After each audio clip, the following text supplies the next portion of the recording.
तो बढ़ते हैं कुछ और खबरों की ओर। इधर 16 से 30 अक्टूबर तक बीजेपी एक सक्रिय सदस्य अभियान चलाने की तैयारी कर रही है। कुल 1 लाख सक्रिय सदस्य का लक्ष्य रखा गया है। 11 से 14 अक्टूबर तक सभी जिलों में कार्यशाला आयोजित होगी। संगठन के वरिष्ठ नेता कार्यशाला में शामिल होंगे।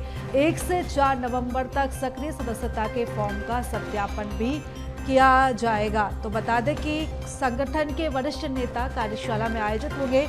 16 से 30 अक्टूबर तक बीजेपी का सक्रिय सदस्य अभियान चलाया जाएगा। कुल 1 लाख सक्रिय सदस्य का लक्ष्य भी रखा गया है। तो 11 से 14 अक्टूबर तक सभी जिलों में कार्यशाला आयोजित होगी। संगठन के सभी वरिष्ठ नेता कार्यशाला में आयोजित होंगे। इस कार्यशाला में शामिल होंगे। 1 से 4 नवंबर तक सक्रिय सदस्यता के फॉर्म का सत्यापन भी किया जाएगा। तो 16 से 30 अक्टूबर तक ये सक्रिय सदस्यता अभियान बीजेपी चलाने की तैयारी कर रही है और इसमें कुल 1 लाख सक्रिय सदस्यों को बनाने का लक्ष्य बीजेपी ने रखा है। तो इस लक्ष्य को हासिल करने के लिए बीजेपी कार्यशाला भी आयोजित करेगी। 11 से 14 अक्टूबर तक सभी जिलों में ये कार्यशालाएं आयोजित होंगी, जिसमें संगठन के सभी वरिष्ठ नेता इस कार्यशाला में शामिल होंगे। तो 1 से 4 नवंबर तक सक्रिय सदस्यता के फॉर्म का सत्यापन भी किया जाएगा।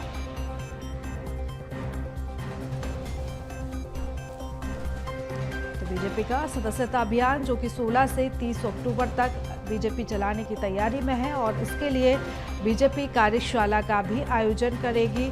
कुल 1 लाख सक्रिय सदस्य बनाने का लक्ष्य बीजेपी ने रखा है।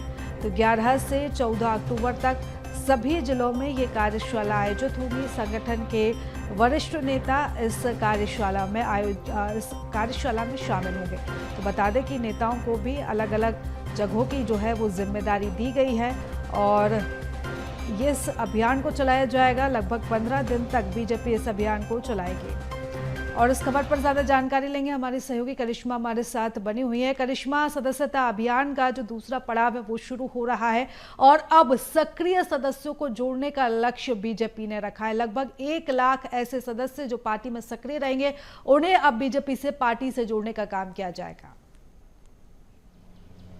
जी बिल्कुल, देखा जा सकता है नगरीय निकाय चुनाव काफी करीब है। इसमें भारतीय जनता पार्टी जिस तरीके से काम कर रही है, मंडल स्तर की बात करें या बूथ स्तर की बात करें, और जो सदस्यता अभियान है वो लगातार चल रहा है। 36 लाख सदस्य जो है अब तक भारतीय जनता पार्टी बना चुकी है, लेकिन अब एक नया अभियान जो है भारतीय जनता पार्टी शुरू कर रही है जिसका नाम है सक्रिय सदस्य अभियान। इसकी जानकारी हालांकि जब सदस्यता अभियान चल रहा था उस समय ही दे दी गई थी कि सक्रिय सदस्य अभियान जो है वो भी भाजपा चलाने वाली है। ये जो अभियान है खास तौर पर ऐसे लोगों को जोड़ने के लिए है जो ऐसे कार्यकर्ता हैं, जो ऐसे बूथ और मंडल स्तर के लोग हैं जो लगातार कई सालों से जो है भारतीय जनता पार्टी के लिए काम कर रहे हैं और सक्रिय भी है अपने क्षेत्र में। इन लोगों को जोड़ने का काम जो है अब भारतीय जनता पार्टी करने वाली है। इसके साथ देखा जाएगा कि विभिन्न जगहों पर बैठकें होंगी, बातचीत होगी, रणनीति बनाई जाएगी कि किस तरीके से आगे आगामी चुनाव में जो है कार्य करना है, किसको क्या जिम्मेदारी दी जाएगी। उसके तौर पर देखा जा रहा है कि जो सक्रिय सदस्य अभियान है काफी ज्यादा महत्वपूर्ण हो जाता है। पूरे छत्तीसगढ़ में ये जो अभियान है चलने वाला है। आपको बता दें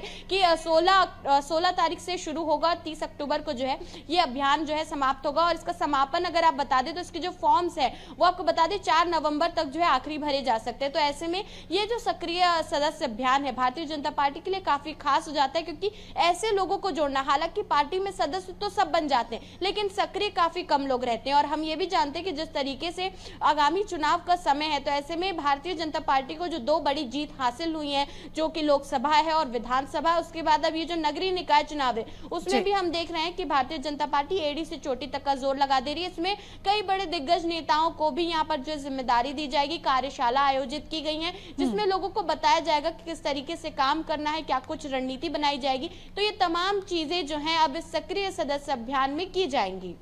बिल्कुल, यानी कि जो उपचुनाव होने वाले हैं इसी के साथ ही अन्य जो चुनाव होने वाले उस लिहाज से बीजेपी का अब ज्यादा से ज्यादा सदस्यों को जोड़ेगी और इसी के साथ ही अब इनको अलग अलग मोर्चों पर एक्टिव भी किया जाएगा। फिलहाल तमाम जानकारी के लिए, चर्चा के लिए बहुत धन्यवाद करिश्मा आपका।